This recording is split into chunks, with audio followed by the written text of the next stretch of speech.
Shalom saudara. Shalom. Saya ucapkan selamat pagi, selamat berjumpa hadirat Tuhan. Mari kita satukan hati kita memuji dan memuliakan nama Tuhan. Kita akan angkat satu pujian, betapa hatiku berterima kasih Yesus.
Hidup kami ingin dipakai oleh Tuhan, karena kami menyadari bahwa hidup kami bukan milik kami sendiri.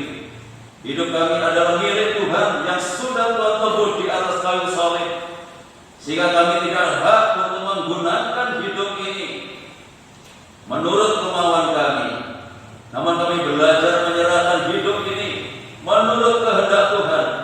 Kami pergunakan untuk melayani Tuhan selama Tuhan masih memberikan perpanjangan umur di dalam kehidupan kami. Kami ingin menjadikan hidup ini berarti di ladang pelayanan pekerjaan Tuhan.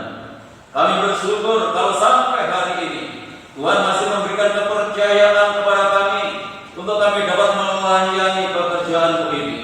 Dan biarlah Tuhan yang menolong dan memberkati ibadah kami pada saat pagi hari ini. Kami perlu Tuhan, kami perlu kekuatan dari Tuhan, dan hanya Engkau-lah yang menjadi pengharapan di dalam kehidupan kami. Untuk itu kami menyerahkan hamba-hamba-Mu yang saat ini sudah mempersiapkan diri untuk melayani pekerjaan yang mulia ini.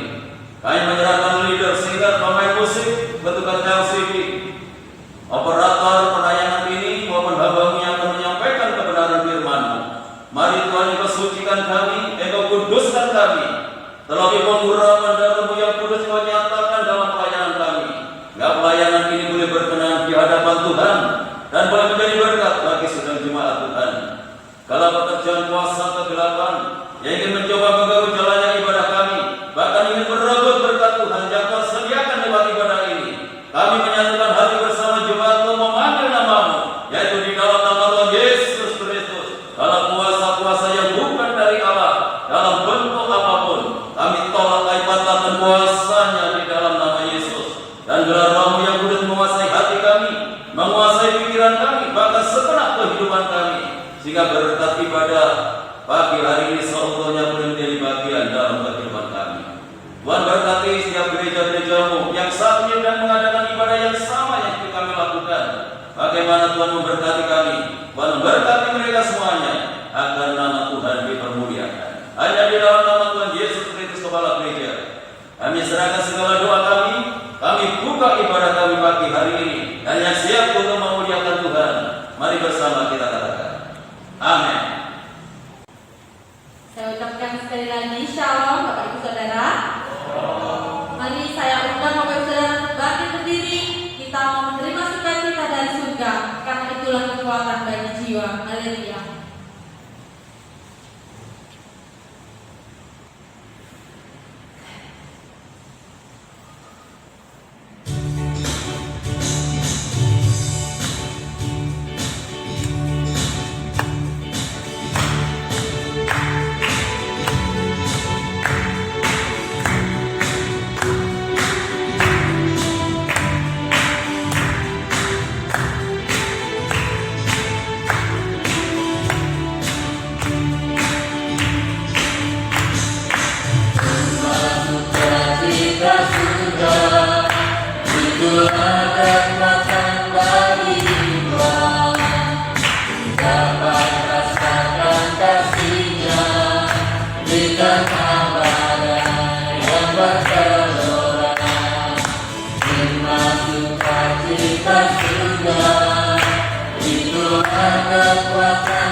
Kebenaran Tuhan nyatakan sehingga apa yang disampaikan boleh menjadi berkat baik kepada hamba semua yang mendengarkan pada saat ini. Terima kasih Tuhan. Dalam nama Tuhan Yesus kami berdoa dan bersyukur. Haleluya. Amin. Silakan duduk kembali. Bapak Ibu Saudara yang dikasihi oleh Tuhan, saya sampaikan shalom. Salam sejahtera di dalam kasih Tuhan Yesus Kristus. Hanya oleh karena anugerah dan kemurahan Tuhan, pagi hari ini kita masih diberikan kesempatan oleh Tuhan untuk kita dapat beribadah kepada Tuhan. Biarlah damai sejahtera sukacita surgawi boleh dilimpahkan di dalam kehidupan kita saat ini.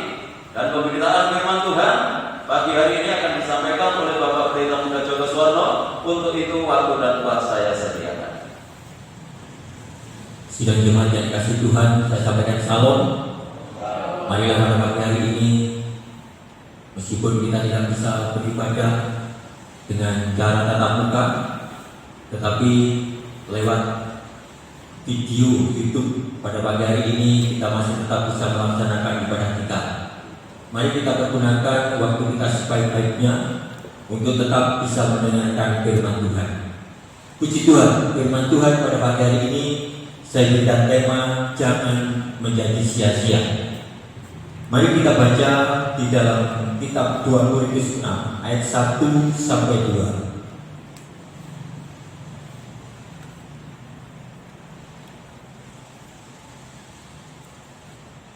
Demikian firman Tuhan 2 Korintus 6 ayat 1 sampai 2.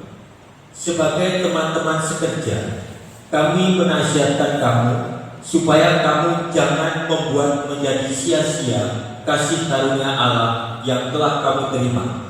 Sebab Allah berfirman, pada waktu aku berkenan, aku akan mendengarkan engkau, dan pada hari aku menyelamatkan, aku akan menolong engkau.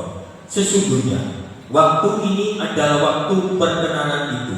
Sesungguhnya hari ini adalah hari penyelamatan itu. Amin. Puji Tuhan. Satu janji yang diucapkan oleh Tuhan tentang penyelamatan, dan dikatakan sesungguhnya hari ini adalah hari penyelamatan.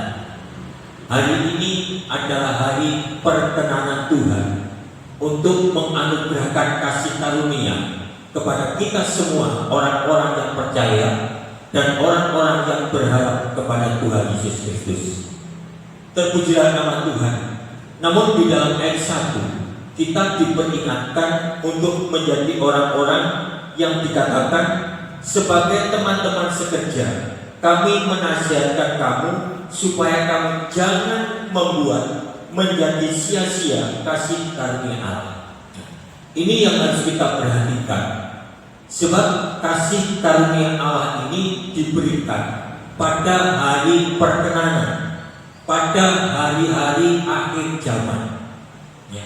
Ini adalah kasih yang Tuhan anugerahkan kepada kita semua.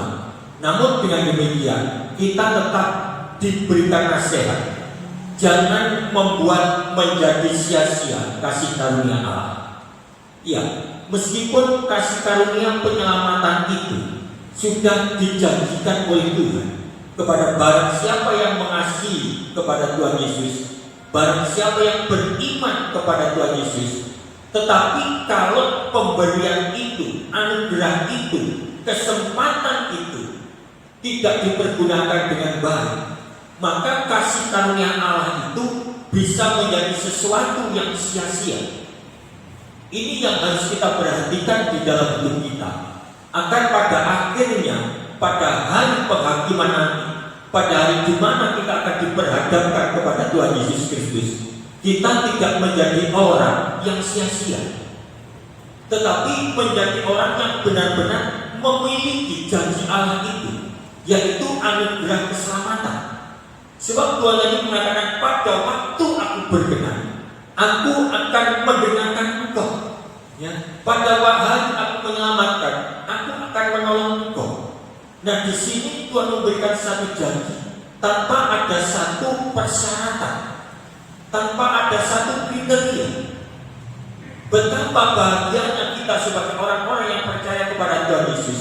Ini menunjukkan bahwa pelanggaran-pelanggaran yang telah kita perbuat masa lalu itu tidak diperhitungkan oleh Tuhan. dengan matinya Tuhan di atas kayu salib, itu Tuhan akan menganugerahkan yang dikatakan sebagai kasih karunia. Namun dengan demikian, untuk memegang janji Tuhan itu harus menjadi orang-orang yang bisa memperhatikan bagaimana dia hidup. Di dalam firman Tuhan sudah menuntut jangan sampai anugerah keselamatan yang sudah Tuhan berikan itu menjadi sia-sia. Nah, di sini saya sangat tertarik di dalam ayat 1 ini. Sebagai teman-teman sekerja, kami menasihatkan kamu. Nah, betapa pentingnya suatu nasihat, apalagi kalau nasihat itu berdasarkan firman Tuhan. Ya. Sebagai teman-teman sekerja, sebagai teman sejawat, sebagai teman satu lingkungan jemaat, betapa pentingnya kita ini untuk saling memberi nasihat, saling menerima nasihat. Itu sangat penting. Ini adalah salah satu cara untuk mempertahankan anugerah kasih karunia yang Tuhan anugerahkan itu, supaya tidak menjadi sia-sia di dalam hidup kita. Alangkah baiknya kalau nasihat itu dilandasi oleh firman Tuhan. Itu sebabnya betapa pentingnya saat-saat ibadah seperti ini. Ya, saat-saat ibadah seperti inilah kita diberikan nasihat lewat firman Tuhan, sehingga iman kita itu terus terbangun, iman kita itu terus dijaga, iman kita terus disegarkan, supaya iman kita tidak menjadi layu. Jadi kita berjumpa, saling menasihati, saling menguatkan, agar kasih karunia yang sudah Tuhan berikan kepada kita itu tidak menjadi sia-sia. Betapa kecewanya nanti kalau kita pada akhirnya nanti menjadi orang yang sia-sia. Ya. Padahal Tuhan memberikan anugerah keselamatan tadi di dalam ayat 2 tidak ada syaratnya. Tidak ada kamu harus suci, kamu harus kudus. Ya. Pertamanya tidak. Tuhan memberikan anugerahnya kepada siapa saja yang mau percaya, siapa saja yang mau mendengarkan, itu akan diselamatkan oleh Tuhan.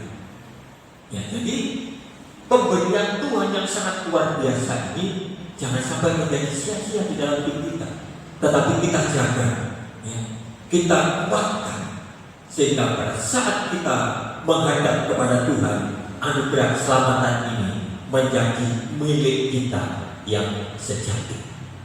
Terpujilah nama Tuhan. Jadi banyak hal yang membuat iman seseorang itu bisa menjadi lemah, ya. Oleh karena kesusahan, kesulitan, ya, berbagai macam perkara itu bisa menjadi lemah. Nah, disinilah pentingnya kita saling menjaga dan saling menasihati, agar di saat kita menghadapi kesulitan, di saat kita menghadapi kelemahan, ada teman, ada sahabat, ada saudara yang menguatkan kita, menghibur kita, menasihati kita, sehingga iman kita tidak menjadi lemah. Ya, kita baca di dalam 1 Tesalonika 3 ayat 1 sampai 5, agak panjang.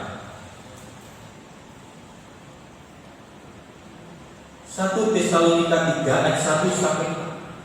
Demikian firman Tuhan. Kami tidak dapat tahan lagi, karena itu kami mengambil keputusan untuk tinggal seorang diri di Athena.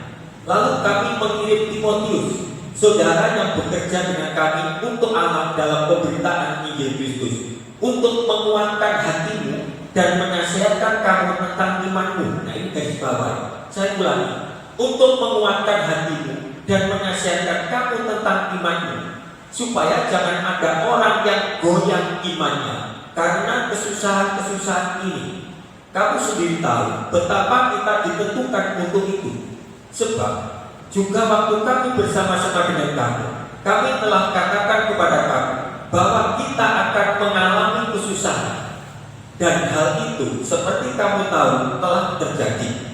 Itulah sebabnya maka aku, karena tidak dapat tahan lagi, telah mengirim dia supaya aku tahu tentang imanmu, karena aku khawatir kalau kamu telah dicobai oleh si penggoda, dan kalau usaha kami menjadi sia-sia. Ya.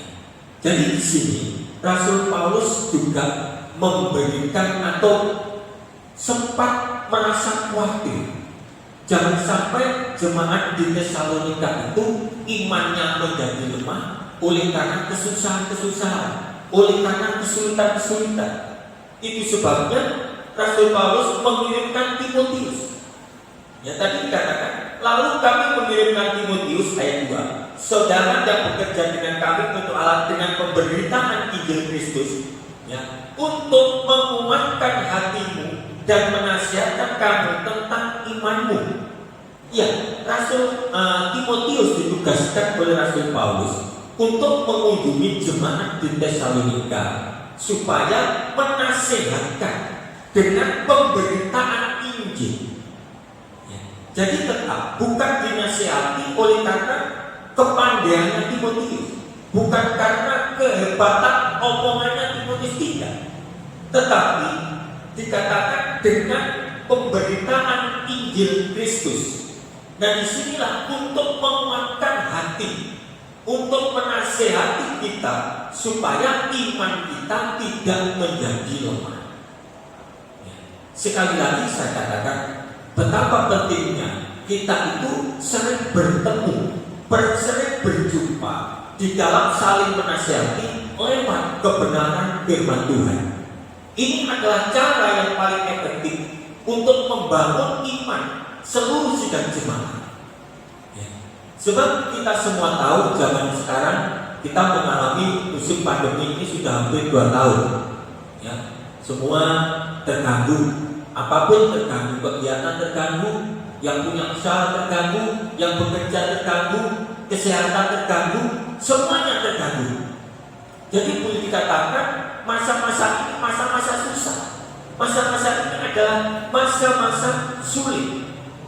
Nah, disinilah kita membutuhkan satu kekuatan, membutuhkan satu penghiburan.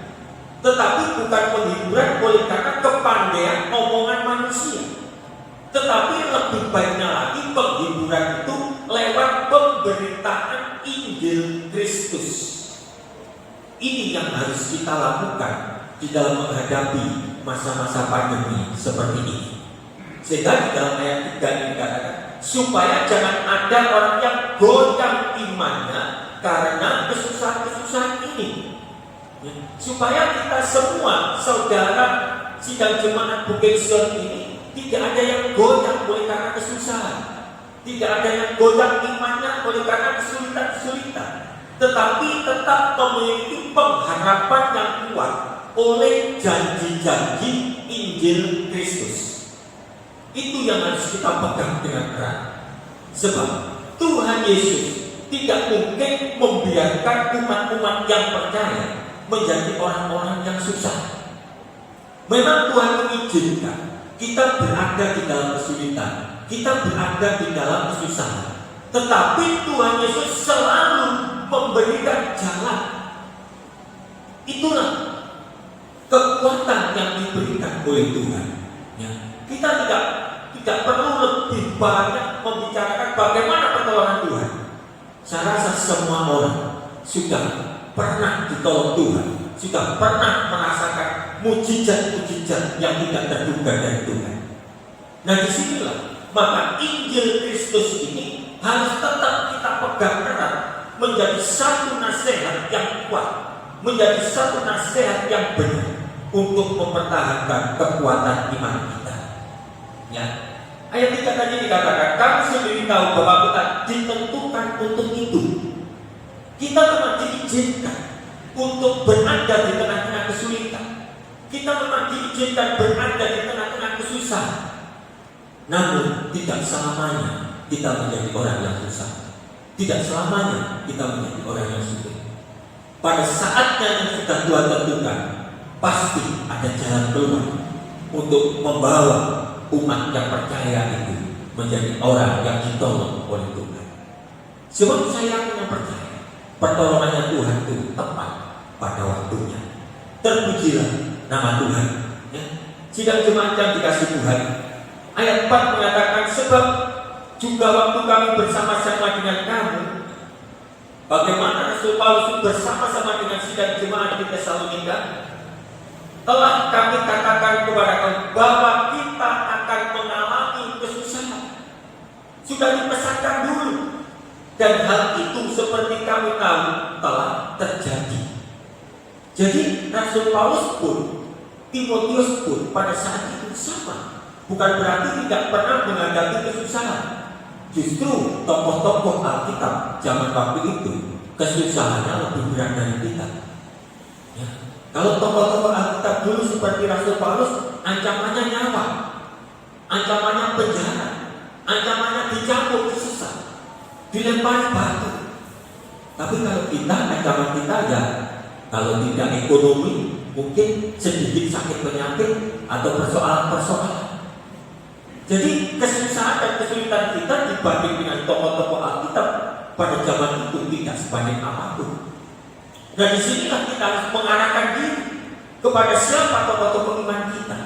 Kalau kita melihat betapa gigihnya tokoh-tokoh iman kita, betapa Tuhan itu selalu menolong tokoh-tokoh iman kita, pasti Tuhan juga akan menolong kehidupan kita. Nah, jadi Injil Kristus, firman Tuhan itu tetap menjadi sarana, tetap menjadi alat kekuatan di dalam hidup kita untuk mempertahankan iman kita, supaya anugerah keselamatan itu tetap menjadi milik kita. Jangan sampai lewat kesusahan, lewat kesulitan, tadi dikatakan iman kita menjadi lemah.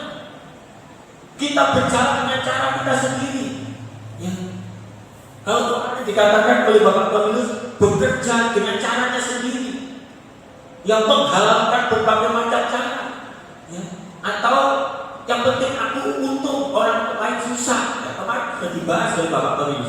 Jangan sampai itu menjadi satu cara. Tetapi apapun yang kita hadapi, kita tetap berjalan sesuai dengan kebenaran firman Tuhan. Terpujilah nama Tuhan, sebab kesulitan apapun, kesusahan apapun, itu untuk membentuk kekuatan iman kita.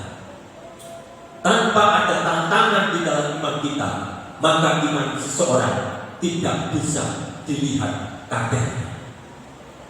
Tapi kalau kita berani menghadapi tantangan, apapun tantangan di dalam iman kita, disitulah nanti akan kelihatan bagaimana keadaan iman kita. Apakah keadaan iman kita sudah seperti emas, atau seperti jerami, atau masih seperti kayu?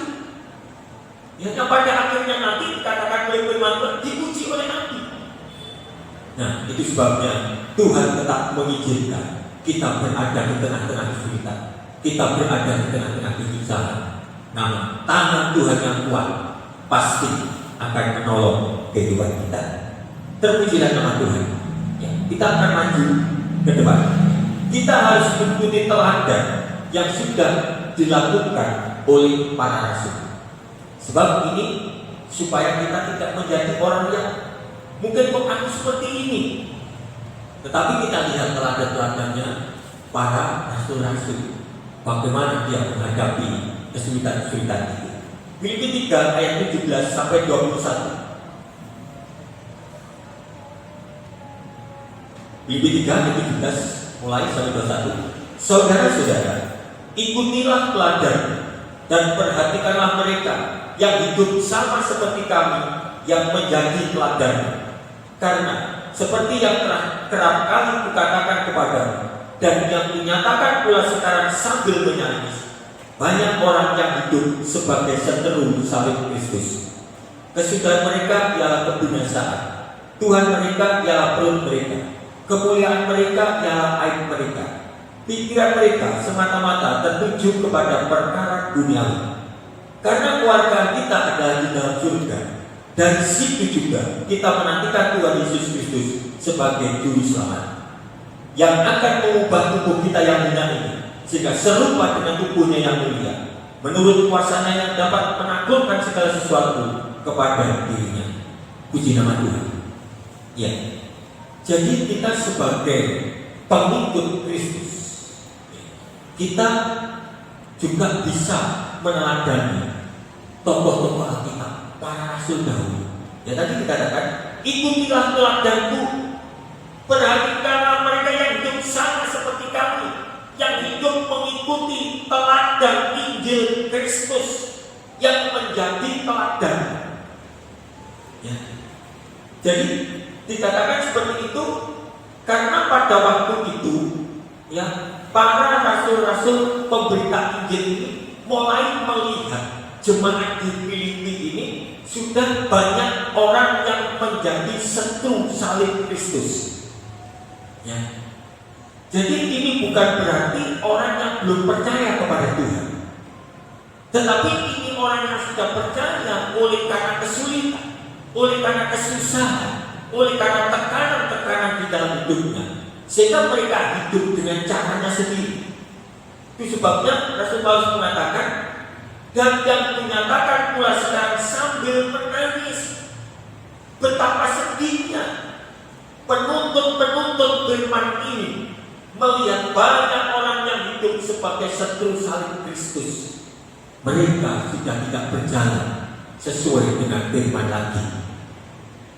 Ya, nah apa yang dianggap sebagai seteru salib Kristus itu? Di dalam ayat 19 dikatakan, kesudahan mereka ialah kebinasaan, karena mereka sudah berbalik dari firman Kristus kembali kepada cara-cara hidup yang lama, yaitu Tuhan mereka ialah perut mereka. Jadi sudah bukan meletakkan Tuhan Yesus Kristus sebagai yang utama. Jadi sudah bukan menempatkan Tuhan Yesus sebagai Tuhan di dalam hidupnya.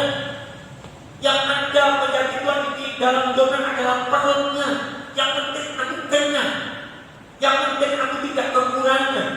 Gak peduli caranya, apakah halal atau tidak halal, baik atau tidak baik, yang penting perutnya nyaman. Nah ini yang disebut sebagai salib seteru Kristus itu, ya, mengutamakan perutnya lebih dari bagaimana menempatkan kebenaran-kebenaran firman Tuhan. Kemuliaan mereka adalah aib mereka. Mereka sudah tidak malu lagi meskipun hidup di dalam aib, sudah tidak punya malu. Ya, yang dulu sudah dituntut oleh firman Tuhan, dibatasi dengan firman Tuhan, menjadi orang yang menagak firman, tidak tahu malu lagi, menjadi aib, itu menjadi kemuliaannya, menjadi kebanggaannya. Nah, hal inilah yang bisa menjadikan anugerah keselamatan itu menjadi sia-sia. Ya, pikiran mereka semata-mata tertuju kepada perkara duniawi. Jadi sudah tidak pernah memikirkan tentang bagaimana aku menjaga anugerah keselamatan dari Tuhan itu. Bagaimana aku menjaga kasih karunia Tuhan. Ini sudah tidak pernah terpikirkan.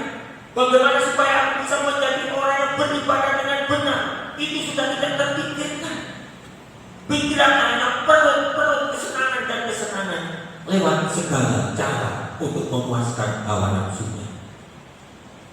Inilah yang dikatakan sebagai seteru salib Kristus.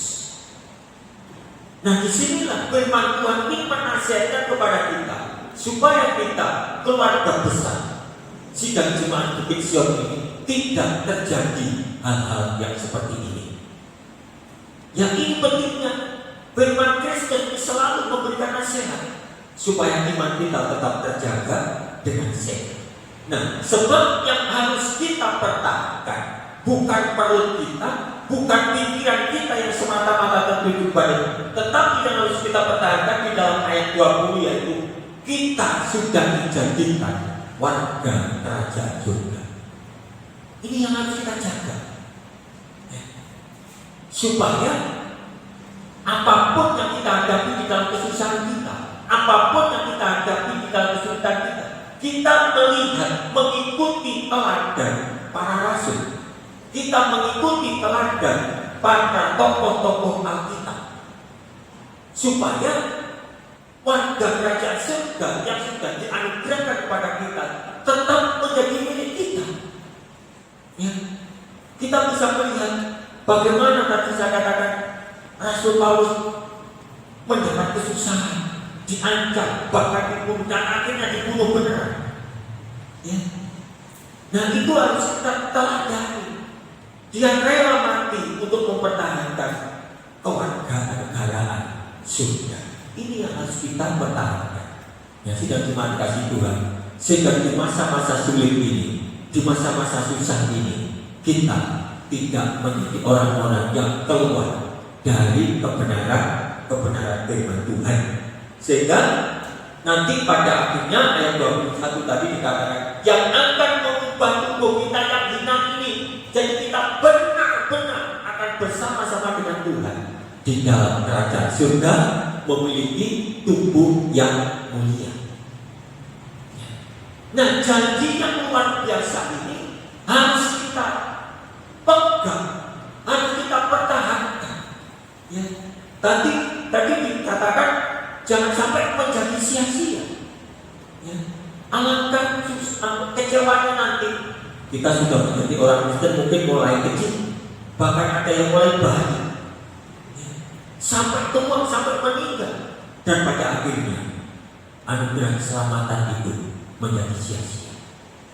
Tapi mari kita tetap menjadi orang-orang yang kuat.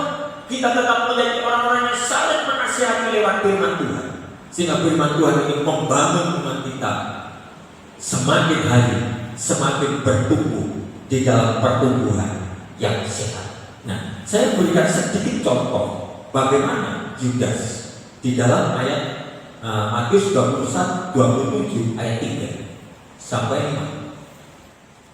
Ini contoh orang yang kehilangan kesempatan, orang yang kehilangan anugerah keselamatan dengan sia-sia.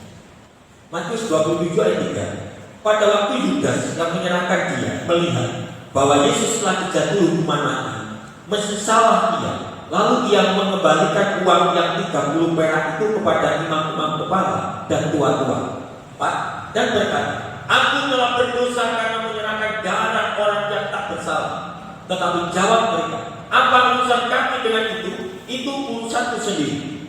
Maka ia pun melemparkan uang perak itu ke dalam bait suci, lalu pergi dari situ dan menggantung diri. Nah, di sini satu kesalahan yang dikerjakan oleh Rasul Paulus tidak menggunakan kesempatan yang dikerjakan oleh Yudas, tidak menggunakan waktu kesempatan untuk bertobat, tetapi untuk menggantungkan diri.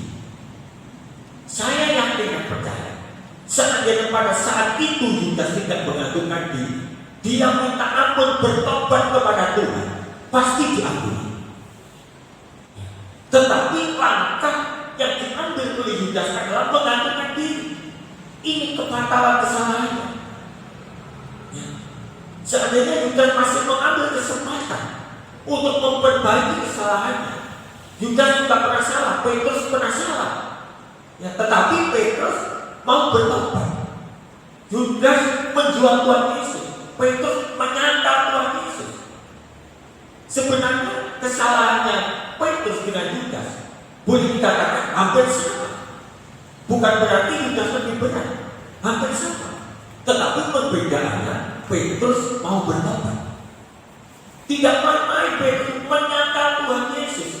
Bukan dosa yang kecil, bukan perkara yang kecil, perkara yang besar. Tetapi Petrus mau bertobat, dan Yudas tidak mau bertobat, mengambil satu keputusan untuk menghancurkan diri. Sehingga dengan demikian maka Yudas tidak mengalami kesalahan.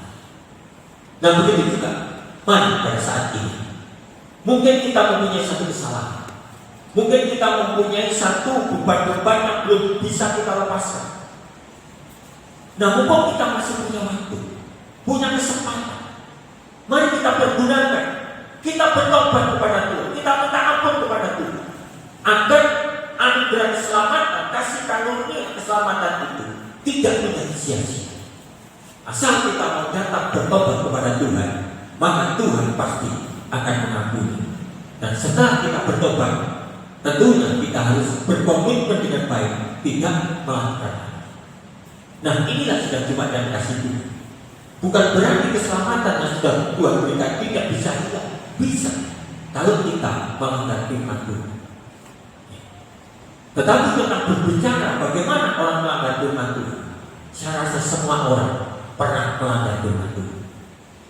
Nah, untuk itu pada pagi hari ini kita masih diberi kesempatan. Kita masih diberikan tubuh yang sehat. Kita masih bisa berbicara. Kita masih bisa berdoa kepada Tuhan. Mari kita minta ampun kepada Tuhan dan membenahi hidup ini untuk berjalan sesuai dengan firman Tuhan, sehingga kita diampuni oleh Tuhan, sehingga kasih karunia itu tidak menjadi sia-sia, dan kasih karunia keselamatan itu menjadi milik kita, dan kita tetap menjadi warga kerajaan surga yang akan bertemu dengan Tuhan Yesus di dalam kerajaan surga. Terpujilah nama Tuhan. Inilah cuma yang kasih Tuhan, nasihat yang bisa saya berikan lewat firman Tuhan pada pagi hari ini. Tuhan Yesus memberkati. Waktu selanjutnya saya serahkan kepada Bapak Pendeta Cornelius.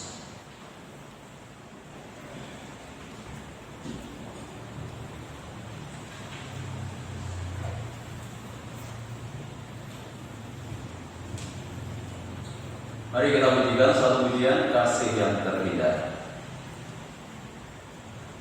Inilah kasih Tuhan yang sudah Tuhan nyatakan pada pagi hari ini lewat kebenaran firman-Nya, yang boleh menguatkan kita, yang boleh membimbing kehidupan kita di dalam jalan-Nya.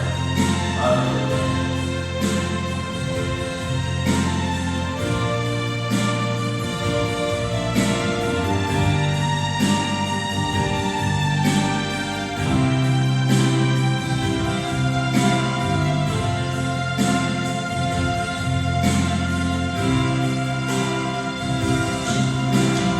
Kasih yang terindah,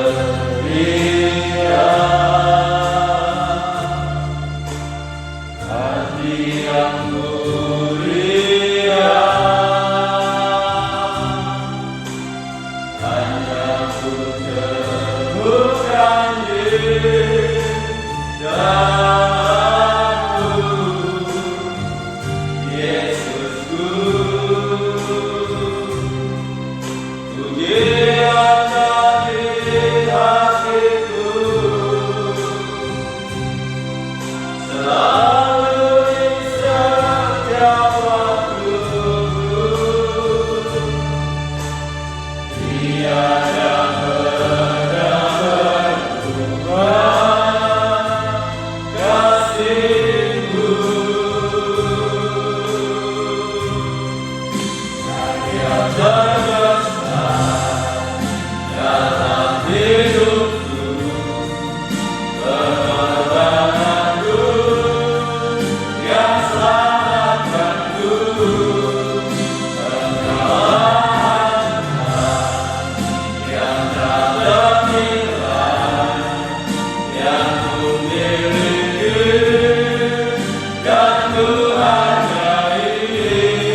kami.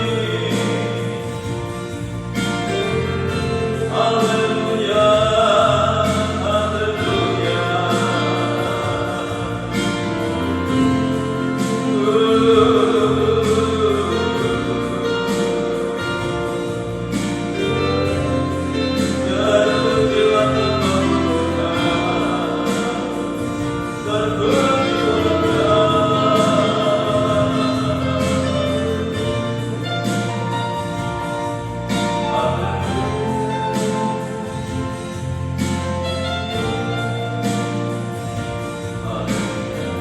Terima kasih Tuhan. Kami bersyukur saat ini untuk kasih karunia-Mu yang Engkau nyatakan di dalam kehidupan kami. Biarlah kasih karunia ini tidak menjadi sia-sia di dalam kehidupan kami, tetapi kami boleh meresponi dengan baik dan dapat kami kerjakan di dalam kehidupan kami, baik di dalam ibadah kami, dalam pelayanan kami. Karena semuanya ini kami kerjakan hanya oleh karena kasih karunia-Mu yang Engkau nyatakan di dalam kehidupan kami. Terima kasih Bapa Surgawi, biar Roh Kudus akan menolong di dalam kehidupan kami. Waktu yang masih Engkau sediakan dalam kehidupan kami, kami tidak menyia-nyiakan kesempatan demi kesempatan yang masih Tuhan anugerahkan di dalam kehidupan kami. Kami ingin memberikan hidup ini semakin berkenan di hadapan Tuhan. Kami mempersiapkan hidup ini selalu diperbarui oleh Tuhan, sehingga nantinya menjadi kehidupan yang sama seperti Kau, mulia dan sempurna adanya. Terima kasih Tuhan, ampuni segala dosa, kesalahan, kekurangan, kelemahan kami, dan Tuhan akan menyucikan, menguduskan kehidupan kami. Bimbinglah terus hidup kami dari hari ke hari, supaya semakin berkenan di hadapan Tuhan. Terima kasih Tuhan, Tuhan yang sudah menyampaikan kebenaran firman-Mu. Tuhan Engkau memberkati dengan hikmat-Mu yang semakin bertambah-tambah Kau karuniakan di dalam pelayanannya yang akan datang. Berkati rumah tangganya, berkati kesehatannya, akan nama Tuhan dipermuliakan. Dalam nama Tuhan Yesus kami berdoa dan bersyukur. Haleluya. Amin. Silakan duduk kembali. Bapak Ibu Saudara yang dikasihi Tuhan, kegiatan ibadah kita besok sore untuk ibadah doa hari Senin tetap jam 5.30 lewat tuntunan YouTube Bukit Sion. Demikian pula untuk hari Selasa untuk kaum wanita juga dimulai jam 5.30, masih dilakukan di rumah lewat tuntunan YouTube Bukit Sion. Demikian pula hari Rabu, ya ibadah PA kita dimulai jam 6 sore, masih dilakukan di rumah lewat YouTube Bukit Sion. Ya, terima kasih untuk perhatiannya. Kita bersyukur banyak saudara-saudara kita yang beberapa waktu yang lalu yang sakit sekarang sudah mendapatkan pemulihan. Ya, seperti begini untuk saudara Andika, untuk saudara Nesa, semua sudah sembuh. Yang perlu kita doakan pagi hari ini tetap untuk Ibu Gembala, Ibu Mariati, walaupun sudah ada perubahan namun belum sempurna kesehatannya, terus kita doakan sampai Tuhan memulihkan dengan sempurna. Kita doakan untuk Ibu Titus maupun putranya Samuel yang saat ini masih dalam pergumulan kesehatannya. Ya, saya akan melaporkan keuangan saldo kas bulan Juli 3.557.365 rupiah. Pemasukan bulan Juli 2021 770.000 rupiah. Jadi saldo bulan Juli 4.367.365 rupiah. Dikeluarkan bulan Juli 1.079.900 rupiah. Jadi keuangan kas gereja dalam bulan Juli 3.287.465 rupiah. Ya, terima kasih untuk setiap persembahan Bapak Ibu untuk pekerjaan Tuhan dalam perkembangan Dan hari ini gereja akan dibuka mulai jam 9 sampai jam 10.30. Bila mana ada sidang jemaat yang digerakkan hatinya untuk memberikan persembahan, dan hari ini juga ada persembahan tantangan untuk pembangunan. Ya, terima kasih untuk perhatiannya. Tidak ada pengumuman yang lain. Saya undang semua bangkit berdiri. Kita akhiri ibadah kita pada pagi hari ini dengan satu biar sekalipun aku dalam doa.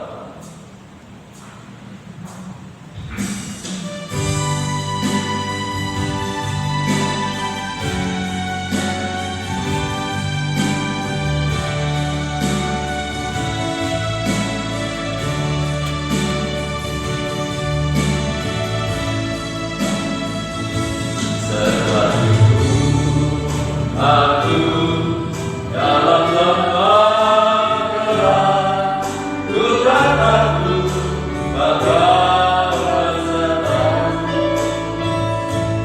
Serahku pada Tuhan datang menerpa, Tuhan benar bakal di sisimu. Katakan aku percaya,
haleluya. Inilah keyakinan kami di hadapan Tuhan. Walaupun saat ini kami bagaikan melewati lembah yang kelam, namun kami tetap percaya akan kebajikan, akan berkat-Mu yang selalu menyertai di dalam kehidupan kami. Karena inilah janji firman-Mu, ketika kami hidup di dalam kebenaran, pemeliharaan Tuhan akan tetap nyata yang tidak terpengaruh dengan situasi dan kondisi saat ini. Kami bersyukur pada pagi hari ini kalau Engkau sudah memberkati kami lewat ibadah yang sudah Engkau sediakan dalam hidup kami. Terima kasih Tuhan. Selanjutnya kami tetap berdoa untuk Ibu Gembala. Kami menyerahkan untuk Ibu Mariati, kami menyerahkan untuk Ibu Titus maupun anak Samuel. Mungkin ada saudara kami yang saat ini juga dalam pergumulan kesehatannya. Kami serahkan semuanya ke dalam tangan-Mu. Kami percaya kalau Tuhan sudah menyembuhkan yang lain, Tuhan juga akan menolong saudara-saudara kami ini. Mari Tuhan ulurkan tangan kuasa-Mu, jamah mereka yang sakit di dalam nama Yesus Kristus. Yang sakit disembuhkan, yang sakit dipulihkan. Kuasa belum Tuhan Yesus sanggup memberikan pertolongan. Bapak Ibu kami yang sudah berusia lanjut, biarlah Tuhan tetap anugerahi dengan kekuatan dan kesehatan. Pembangunan tempat parkir kami serahkan ke dalam tangan Tuhan. Buka jalan, Tuhan menggerakkan orang-orang yang berbeban ke pelayanan ini sehingga pembangunan ini dapat dilanjutkan kembali. Kami menyerahkan lingkungan kami, kota kami, bangsa dan negara kami. Tuhan berkati dengan ketenangan, kedamaian dan kesejahteraan. Bapak Presiden bersama wakil dan jajarannya, demikian pula pemerintah yang ada di daerah, diberikan hikmat oleh Tuhan untuk membawa bangsa ini ke arah yang lebih baik lagi. Kami menyerahkan upaya pemerintah untuk memutus rantai penularan COVID-19 dengan menurunkan vaksin dan menghimbau setiap masyarakat memperhatikan protokol kesehatannya dalam melaksanakan setiap aktivitasnya. Kami percaya kalau ada kerjasama yang baik, negeri ini segera bebas dari pengaruh penularan COVID-19. Kami menyerahkan untuk ibu-ibu yang mengandung ke dalam tangan-Mu, baik Ibu Dini, untuk Ibu Yayu, untuk Saudari Devi, Saudari Lina, dalam tangan-Mu. Tuhan berkati dengan kekuatan dan kesehatan, baik ibu maupun janin yang ada di dalam kandungannya, hingga waktu yang ditetapkan oleh Tuhan, semuanya